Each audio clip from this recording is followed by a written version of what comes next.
You're lying in bed at 2 in the morning and your brain won't stop. Not anxious thoughts exactly, not worries, just noise. Plans layered on top of memories, layered on top of half-finished ideas. You feel exhausted but wired, calm but cluttered. And somewhere beneath all that mental traffic, you sense that if you could just empty it all out, just clear the space for a moment, you might finally feel like yourself again. Here's what nobody tells you about that feeling. It's not a symptom of overthinking. It's not weakness. It's actually your mind trying to protect you from the consequences of carrying too much for too long. We're taught to believe that a busy mind is a productive mind, that the more you're thinking, planning, analyzing, the more you're actually accomplishing. And for a while, that works. You juggle tasks, you hold context, you keep mental tabs on everything and everyone around you. But then, one day, you notice something strange. You're working harder than ever, but nothing feels finished. You're thinking constantly, but clarity feels impossible. You've become a storage unit for information you don't actually need, and now you're paying rent with your peace of mind. This is where most people reach for solutions. Apps for focus, routines for productivity, lists to organize the lists. And these things help for a time, but they're managing the overflow. They're not addressing the real question, which is this: why does your mind feel the need to hold on to so much in the first place? Psychologists have a term for this: cognitive load. It refers to the amount of mental effort being used in your working memory at any given time. Think of it like the RAM on your computer. When too many programs are running at once, everything slows down. Your mind does the same thing. It doesn't crash, it just gets heavier. Tasks that used to feel simple now require effort. Decisions that once took seconds now drain you. And because this happens gradually, you don't notice you're carrying the weight until someone asks how you're doing, and you realize you don't actually know. What makes this so insidious is that we've culturally rebranded mental clutter as competence. If you're holding a lot, you must be handling a lot. If you're thinking constantly, you must be engaged with life. We confuse activity with aliveness, and in doing so, we've made it almost shameful to admit that sometimes the healthiest thing you can do is stop filling your mind and start emptying it. But here's where it gets interesting. Emptying your mind doesn't mean shutting it down. It doesn't mean checking out or disengaging from your responsibilities.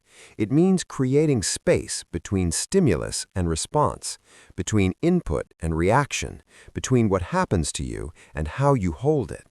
There's a famous Zen story about a professor who visits a master to learn about meditation. The master begins pouring tea into the professor's cup, and he keeps pouring even as the cup overflows. The professor finally interrupts. "It's full. No more will go in." The master smiles. "Like this cup, you are full of your own opinions and ideas. How can I show you anything unless you first empty your cup?" The story isn't about becoming blank or passive. It's about recognizing that a full mind isn't the same as a rich mind. You can be overflowing and still be empty of the things that actually matter. Neuroscience backs this up in a quieter way. Studies on the brain's default mode network show that when we're not actively focused on a task, when we let our minds genuinely rest, that's when insight happens. That's when the brain consolidates memory, makes unexpected connections, processes emotions we've been carrying without realizing it.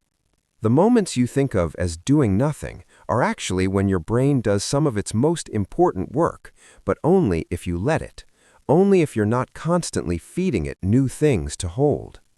Take a moment and think about the last time you felt truly clear, not distracted by entertainment, not occupied by a task, just clear. For most people, it's been longer than they'd like to admit, and that absence isn't neutral. Clarity isn't just a nice feeling, it's how you know what you actually want. It's how you separate what matters from what's just loud. Without it, you're not making decisions, you're reacting to the last thing that grabbed your attention. Here's the difficult part. Some of us avoid emptying our minds because we're afraid of what we'll find there. If you've been using busyness to not feel something, using mental noise to drown out a question you're not ready to answer, then the idea of stillness feels threatening. And that's okay. That's not weakness. That's just honesty. But it's worth asking yourself, is the weight of carrying everything really lighter than the discomfort of letting some of it go? This is where most people reach for solutions. Apps for focus, routines for productivity, lists to organize the lists. And these things help for a time, but they're managing the overflow. They're not addressing the real question, which is this: why does your mind feel the need to hold on to so much in the first place? This is where need to distinguish between healthy mental clearing and avoidance. Emptying your mind as a practice, as a discipline, is about creating the conditions for insight.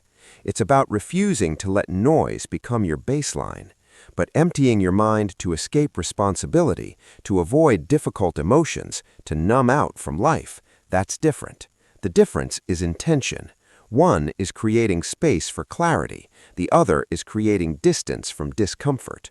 You can usually tell which one you're doing by how you feel afterward. One leaves you lighter. The other leaves you more disconnected. Historically, almost every wisdom tradition understood this. The Stoics called it voluntary discomfort. Buddhism calls it non-attachment. Modern psychology calls it metacognition, the ability to observe your own thinking without being controlled by it. Different languages, same truth. You are not your thoughts. You are the space in which thoughts occur. And when you remember that, everything changes. William James, one of the founders of modern psychology, wrote that the faculty of voluntarily bringing back a wandering attention is the very root of judgment, character, and will. He wasn't talking about force. He was talking about the quiet strength it takes to notice when your mind has drifted and gently bring it back. That act, repeated over time, is what builds the kind of mental resilience that doesn't announce itself. It just shows up when you need it. So what does this actually look like in practice? It's simpler than you think. It's giving yourself permission to not have an opinion on something immediately. It's resisting the urge to fill silence with words or discomfort with distraction.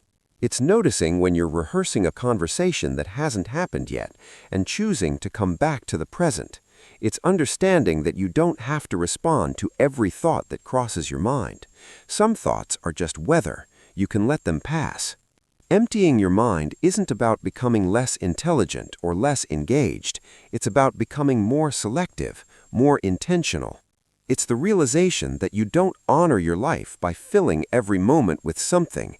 You honor it by protecting the space where meaning actually lives. And here's the truth that nobody wants to say out loud, but everyone needs to hear. You've been carrying other people's expectations, society's definitions of success, fears that aren't even yours, and calling it responsibility. You've been so focused on not dropping anything that you forgot to ask whether you should have been holding it in the first place. Emptying your mind is an act of self-respect. It's saying that your inner life deserves the same care you give to everything else, that clarity is not a luxury, that peace is not something you earn after you've done enough. It's the foundation from which everything meaningful is built. So if you're still lying there at 2 in the morning with a mind that won't stop, this is your reminder. You don't need to solve it all tonight. You don't need to figure it out or fix it or optimize it. You just need to notice it, observe it, and then, gently, let some of it go. If this resonated with you, the next video will explore why we resist rest even when we're exhausted, and what that reveals about how we've learned to measure our worth. It's a continuation of this question, just from a different angle. I think you'll find it worth your time.